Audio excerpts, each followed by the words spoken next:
ঘোষণা হল UPSC পৰীক্ষাৰ ফলাফল ফলাফলত উজলিল অসম সন্তান কোকৰাঝাৰ সদৰ চহৰ নিবাসী ধনেশ্বৰ ব্ৰহ্ম আৰু ভাগীৰথী ব্ৰহ্মৰ সুযোগ্য সন্তান ফৰমান ব্ৰহ্মই UPSCত 429 স্থান লাভ কৰি সফলতা লাভ কৰা এতিয়া সমগ্ৰ কোকৰাঝাৰতে আনন্দৰ বন্যা হৈছে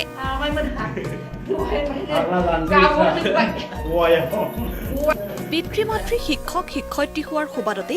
সৰুৰে পৰা ঘৰখনত এক শিক্ষাৰ পৰিৱেশ লাভ কৰি আহিছিল ফৰমান ব্ৰহ্মই সৰুৰে পৰা ফৰমান অনুসন্ধিত মনৰ আৰু পঢ়াৰ প্ৰতি যথেষ্ট আগ্ৰহী আছিল ফৰমানৰ এনেধৰণৰ সফলতাই এতিয়া সমগ্ৰ অসমবাসীক গৌৰৱান্বিত কৰি তুলিছে সফলতা লাভ কৰাৰ পিছত ফৰমান ব্ৰহ্মই সংবাদ মাধ্যমৰ আগত তেওঁৰ সফলতাৰ আঁৰত পিতৃ-মাতৃ ভগ্নী শিক্ষাগুৰুৰ অৱদান শ্ৰদ্ধাৰে সোঁৱৰণ কৰিলে মোৰ প্ৰিপেৰেশ্যন মানে জাৰ্নিটো ষ্টাৰ্ট হৈছিলে মোৰ 2015ৰ পৰা ষ্টাৰ্ট হৈছিলে আফটাৰ কলেজ ইটছেল্ফ ষ্টাৰ্ট হৈছিলে এইটো তাৰপিছত মই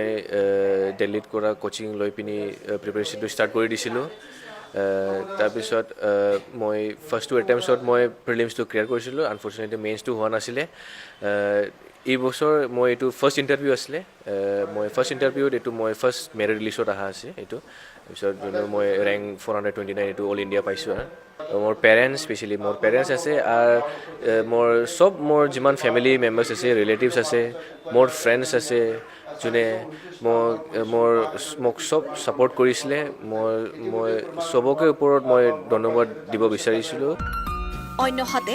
মহানগৰীৰ বৰঝাৰ বিমানবন্দৰৰ সমীপৰ VIPৰ তাপস বসুমতাৰীয়ে দেশৰ ভিতৰত 645 স্থান দখল কৰিবলৈ সক্ষম হৈছে অসম সন্তানগৰাকীৰ এই সাফল্যৰ বাবে এতিয়া নিজৰ বাসগৃহত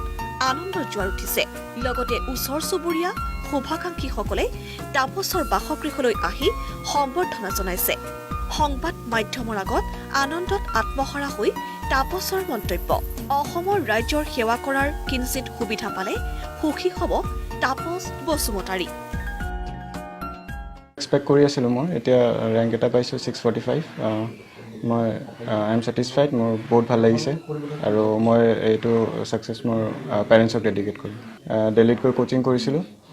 ৱাজিৰামিন ৰবিত মেইনছত টেষ্ট চিৰিজতো মই লৈছিলোঁ কোচিং চেণ্টাৰত আৰু তাৰপিছত মই বাকী চেল্ফ প্ৰিপেৰেশ্যন আছিলে মই অসমত যদি দিয়ে মোক অসমৰ ৰাইজৰ মাজত কাম কৰিবলৈ তেতিয়াহ'লে খুবেই আনন্দিত হ'ম হাউএভাৰ বহুত মেটাৰ কৰে মানে ছাৰ্ভিচ আৰু কেডাৰ এলোকেশ্যনত তো য'তে মোক ছাৰ্ভিচ দিয়ে মই 100% ডেডিকেশ্যন দি কাম কৰিম সদ্যঘোষিত কেন্দ্ৰীয় লোকসেৱা আয়োগৰ পৰীক্ষাত এইবাৰ উজলিল শিৱসাগৰৰ সন্তান ৰাহুল গুপ্তা শিৱসাগৰ নগৰৰ হস্পিটেল ৰোডৰ নিবাসী ৰাহুলে লোকসেৱা আয়োগৰ পৰীক্ষাত 286 নং স্থান দখল কৰাত শিৱসাগৰত এতিয়া উৎসৱমুখৰ পৰিৱেশ উল্লেখ্য যে ৰাহুলৰ পিতৃ এজন ক্ষুদ্ৰ ব্যৱসায়ী নগৰৰ মাজমজিয়াত থকা জনতা পাণ দোকানৰ জৰিয়তে সন্তানক উচ্চ শিক্ষা দিয়া ৰাহুলৰ পিতৃ আৰু পৰিয়াল ৰাহুলৰ অনন্য কীৰ্তিত্বত যথেষ্ট সুখী অনুভৱ কৰিছে মই 286 rank I secure 286 rank first of all মই এইটোৱে ক'ম যে মোৰ পৰিয়ালটোৰ মোৰ বন্ধুসকল and my teachers who have congratulated me on this very success thank you to all of them and thank you very much